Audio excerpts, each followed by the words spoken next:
Assalamualaikum warahmatullahi wabarakatuh. Waalaikumsalam warahmatullahi wabarakatuh.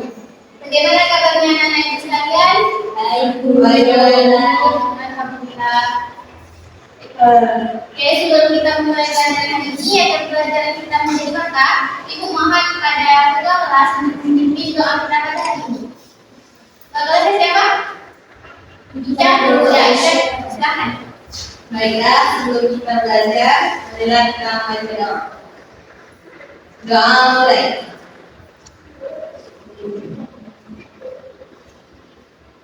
Doa selesai. Sudah Bu. Alhamdulillah. Masih semangat?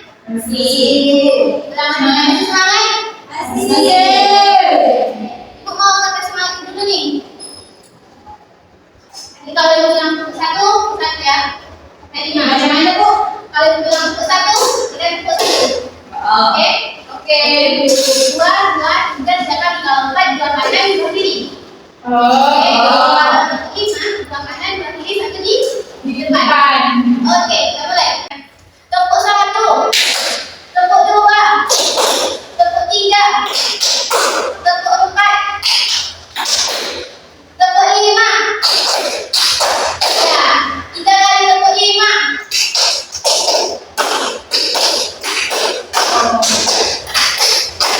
Sekarang kita semua. Oke, absen sekarang kita mau absen dulu nih. Kelihatannya ada yang tidak hadir. Kita coba absen dulu. Barang Rahman, Dian Ferdianti, Nurul Aisyah, Lulu Sofia Rejana, Serilan, Wahini, ada siapa keluarga, Yosi Indianisi, Ada urusan keluarga juga. ada saudara mereka. Iya. Kalau pesan Buku. ada yang ingat materi kita minggu lalu apa? Tentang iman kepada Adi? Yang Yang itu terbagi menjadi 2. Ada yang tahu apa ya? suka dan kubra. Ya, kita bukan yang itu kayak mana? Contohnya? Dari atau dewasa atau bencana alam. Bencana alam. Kemarin kita tentang iman kepada hari kiamat. Sekarang kita masuk materi selanjutnya tentang iman kepada qada dan qadar. Ada yang tahu apa itu qada dan qadar? Belum ada? Apa ini? Keluar itu apa? Ya, bukan dari ketetapan. Qada itu menurut bahasa artinya ketentuan, pelaksanaan hukum atau keputusan, sedangkan qadar artinya jangka atau ukuran.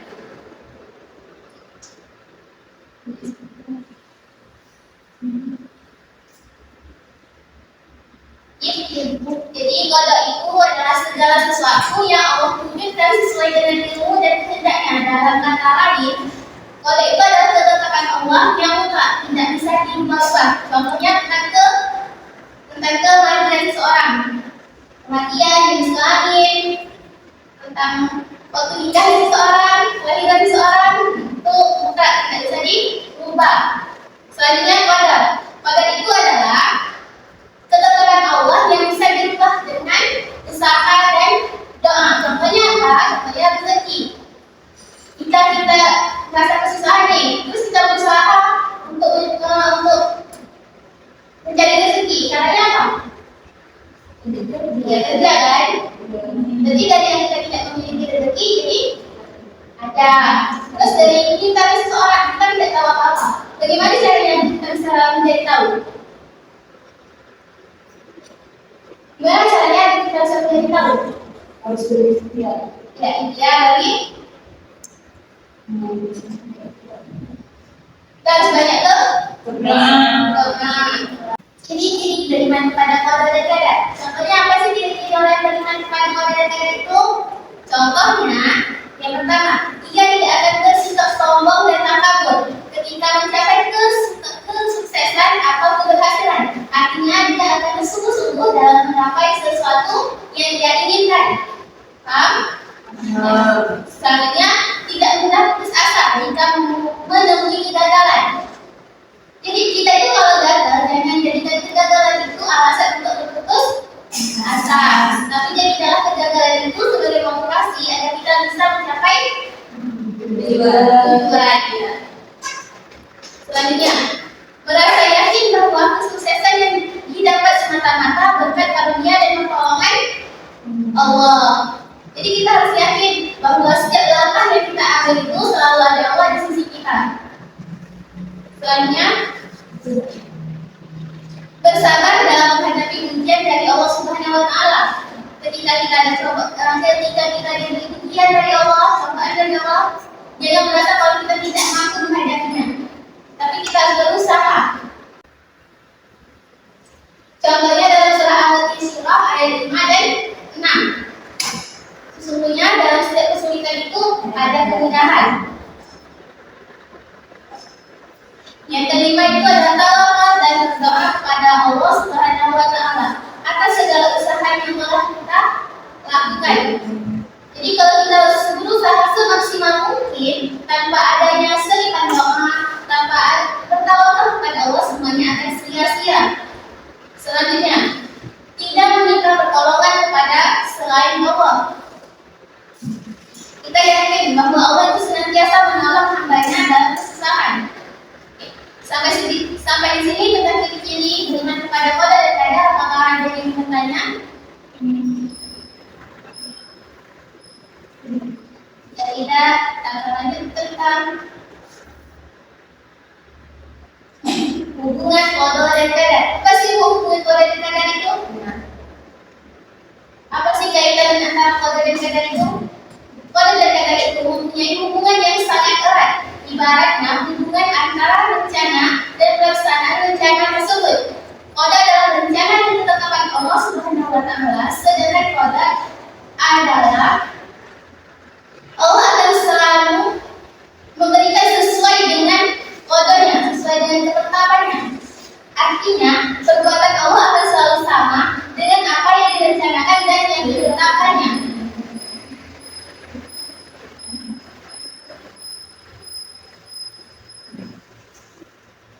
Qada dan qadar ini tidak ada yang mengetahui selain Allah Subhanahu wa taala. Oleh karena itu, setiap makhluk harus selalu berusaha dan sebaik mungkin memohon kepada Allah Subhanahu wa taala agar diberi nikmat kebaikan dalam kehidupan dunia dan akhirat. Oke? Di dalam hubungan qada dan qadar itu ada namanya takdir. Di sini ada yang tahu apa itu takdir? Ibu. Ya, lalu apa itu takdir? Takdir merupakan ketetapan Allah Subhanahu wa taala kepada setiap makhluk ciptaannya. Ya, baik sekali. Yang lain ada yang menambah? Ya, apa itu takdir? Takdir menjadi salah satu rukun iman. Ketetapan yang datangnya dari Tuhan dan tak ada manusia bisa menghindarinya. Ya, oke. Takdir itu merupakan ketetapan dan keputusan Allah Subhanahu wa taala terhadap manusia atau makhluknya. Takdir itu terbagi menjadi dua. Takdir itu terbagi menjadi dua. Yang pertama ada namanya takdir mubram. Ya. Apa yang takdir mubram?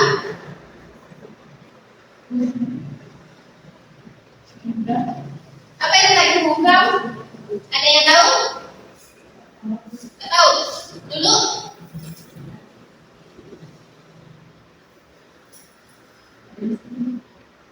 Nggak tahu. Oke. Takdir mubram itu adalah takdir yang sudah pasti. Takdir mubram itu adalah takdir yang pasti. Takdir yang pasti. Dia tidak dapat dielakkan meskipun dengan ikhtiar berusaha. Tidak bisa. Ya, silakan.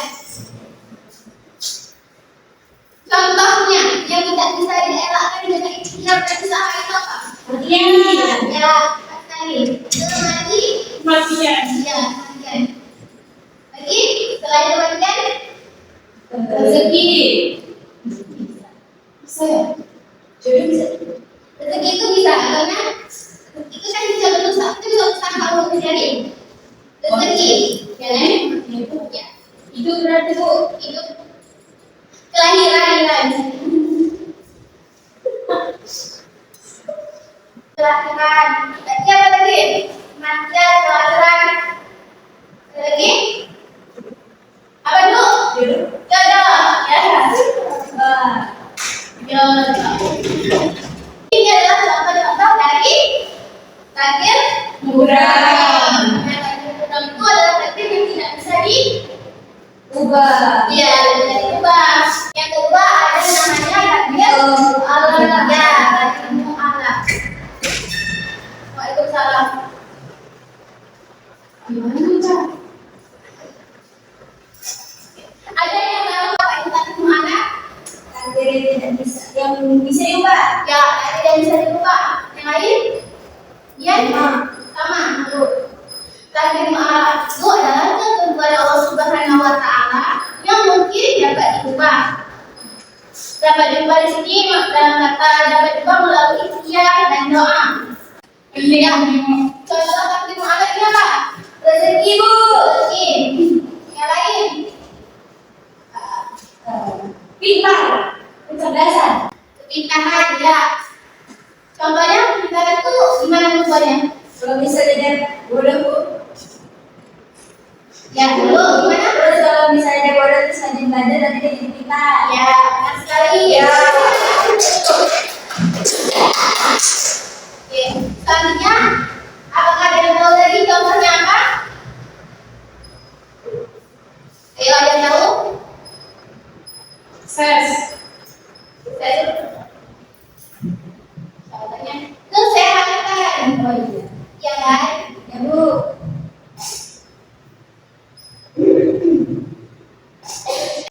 Dari takdir Mu'alaf. takdir malam itu apa tadi? Takdir yang bisa diubah Takdir yang bisa diubah. dengan usaha. Ya, dengan usaha. Selanjutnya kita akan membahas tentang fungsi iman kepada qada dan qadar. Ada yang tahu apa saja fungsi kita mempelajari iman kepada qada dan qadar ini? Ya Bu. Ya, lalu apa?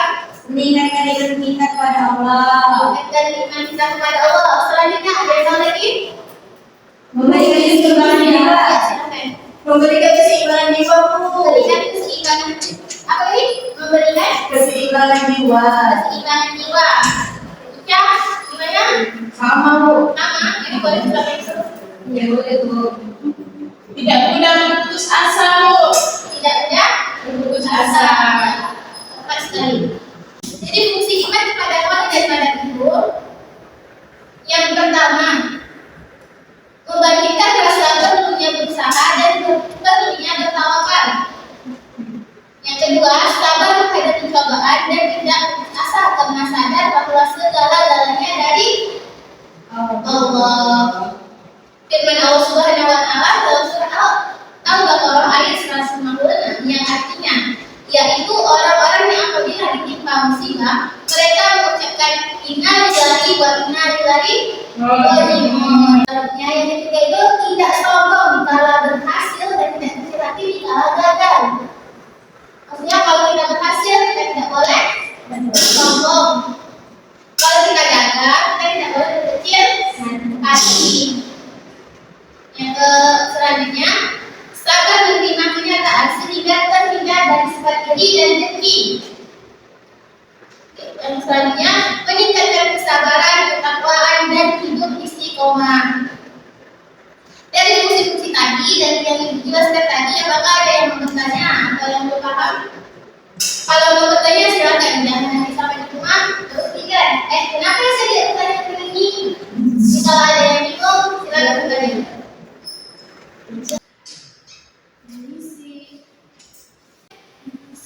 Mau nanya Bu, bunuh diri itu termasuk takdir nggak? Karena banyak orang yang bilang Bu, bunuh diri itu termasuk mengganggu takdir. Nah, bilangnya itu termasuk takdir nggak? Nah, oke, bagus pertanyaannya. bunuh diri yang dilakukan oleh sebagian manusia itu termasuk takdir Allah Azza wa Jalla, karena kematian itu kan takdir dari Allah. Tetapi ia melanggar ketetapan yang telah dibuat oleh Allah. Dalam arti kata, yang itu merupakan kemaksiatan yang dilarang dan dibenci oleh Allah Subhanahu wa Ta'ala. Paham ya? Oh, jadi gitu ya, Bu. Ya. Di sini. Ya, silakan. Ada yang mau bertanya lagi? Tidak ada. Jika tidak ada yang bertanya lagi, mungkin hanya sampai di sini pembahasan kita pada hari ini. Sampai jumpa lagi di minggu depan. Semoga apa yang kita pelajari hari ini bisa bermanfaat bagi kita semuanya. Amin. Ya. Ada